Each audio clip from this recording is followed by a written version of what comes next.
Hai, namaku Sakif. Jadi, di video kali ini, aku akan membacakan monolog dari masa Orde Baru.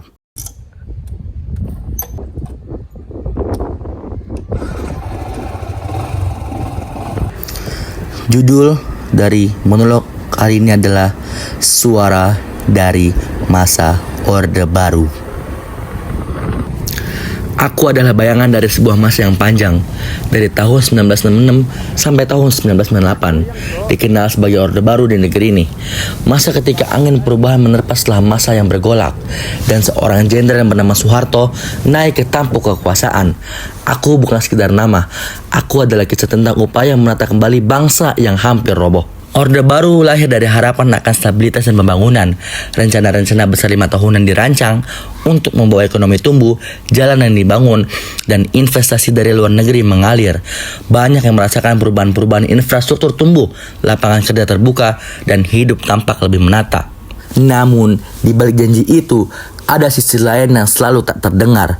Suara-suara yang berbeda dicegah untuk bersuara, media dan kebebasan berekspresi dijaga ketat. Kekuatan militer tampak di mana-mana sebagai penjaga stabilitas sekaligus sebagai pengendali kehidupan politik. Perbedaan yang tajam antara suara rakyat dan suara negara seringkali berujung pada represi. Orde Baru bukan hanya tentang pembangunan fisik, tetapi juga tentang ketegangan antara keamanan dan kebebasan. Ekonomi berkembang, tetapi korupsi dan kepentingan kroni yang kuat ikut tumbuh. Membayangi janji pemerataan, banyak yang bertanya, siapa yang benar-benar diuntungkan dari semua ini? Saat krisis ekonomi Asia menghantam pada tahun 1997, keadaan berubah drastis.